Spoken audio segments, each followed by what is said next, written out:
data yang mengandung makna. Jadi, makna adalah data yang sebenarnya, data yang pasti, yang merupakan suatu nilai di balik data yang tampak. Penelitian kualitatif memiliki ciri-ciri yang berbeda dengan penelitian yang lain, yaitu ciri-ciri adalah sebagai berikut. Yang pertama ada latar alamiah. Penelitian kualitatif menuntut bahwa kenyataan-kenyataan dipandang sebagai kebutuhan yang tidak dapat dipisahkan dari konteks. Yang kedua adalah lebih mementingkan proses. Jadi, pada penelitian kualitatif, proses yang benar dalam menentukan sumber data atau format teknik mendapatkan data yang menganalisis data jauh lebih penting daripada hasil akhir dan kesimpulan. Yang ketiga adalah manusia sebagai instrumen. Dengan menempatkan diri sebagai instrumen, maka peneliti dapat melakukan penyesuaian-penyesuaian terhadap setiap perubahan yang berlangsung di lapangan. Yang keempat adalah teori dari dasar. Penelitian kuantitatif lebih menekankan pada penemuan konsep, pengetahuan, dan bahkan teori baru, dan bukan untuk menguji teori yang sudah ada. Yang kelima adalah deskriptif, adalah data penelitian kualitatif berupa kata-kata, gambar, dan bukan dalam bentuk angka. Yang keenam adalah analisis data secara induktif. Dalam penelitian kualitatif, analisis data dilakukan secara induktif. Yang ketujuh adalah desain bersifat sementara. Desain penelitian kualitatif bersifat sementara karena kenyataan di lapangan setiap saat bisa berubah dan bersifat ganda. Yang kedelapan adalah hasil penelitian dirundingkan dan disepakati bersama. Persetujuan ini penting karena data yang diperoleh berasal dari mereka dan merekalah yang mengetahui apakah informasi yang diberikan dimaknai sesuai dengan maksud dan pengertian mereka. Yang kesembilan, analisis data dilakukan sejak awal. Peneliti melakukan analisis secara terus-menerus sejak dari mengumpulkan data, prediksi data yang tidak sesuai, menyajikan data sampai dengan melakukan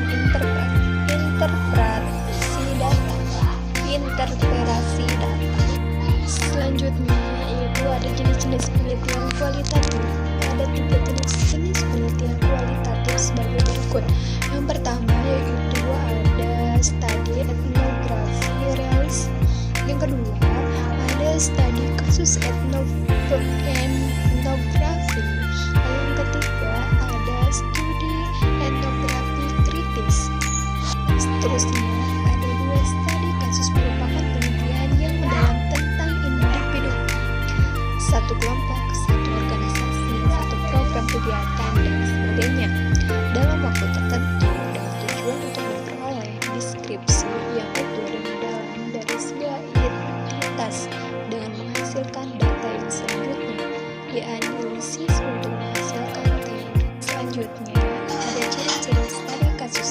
Yang pertama ada studi kasus bukan suatu metodologi penelitian tetapi suatu bentuk studi atau penelitian tentang masalah kasus atau partikular. Yang kedua, seseorang studi kasus dapat bersifat tunggal, ditunjukkan perorangan atau individu atau suatu kelompok, misalnya satu kelas, kelompok formasional, dan lain-lain. Ketiga, ada masalah dipelajari atau diteliti dapat bersifat sederhana atau kompleks, misalnya penyimpangan perilaku dan skizofrenia dan lain-lain. Selanjutnya, ada tujuan yang ingin dicapai adalah pemahaman yang mendalam tentang suatu kasus atau dapat dikatakan untuk mendapatkan perstehen atau sekedar erklärung atau deskripsi. Yang kedua ada pengembangan studi kasus. Dari kecepatan penelitian kuantitatif, studi kasus dipersoalkan dari segi validitas, reliabilitas, dan generalisasi. Namun dari kasus yang sifatnya unik dan kualitatif tidak dapat diukur dengan parameter yang digunakan dalam penelitian kuantitatif yang bertujuan untuk mencari generalisasi mengenai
Penyusunan desain penelitian kualitatif Bookdan dan Bigplan memberikan petunjuk sebagai berikut. A. Menentukan fokus penelitian. B. Menentukan paradigma penelitian. C. Menentukan kesesuaian paradigma dengan teori. E. Menentukan sumber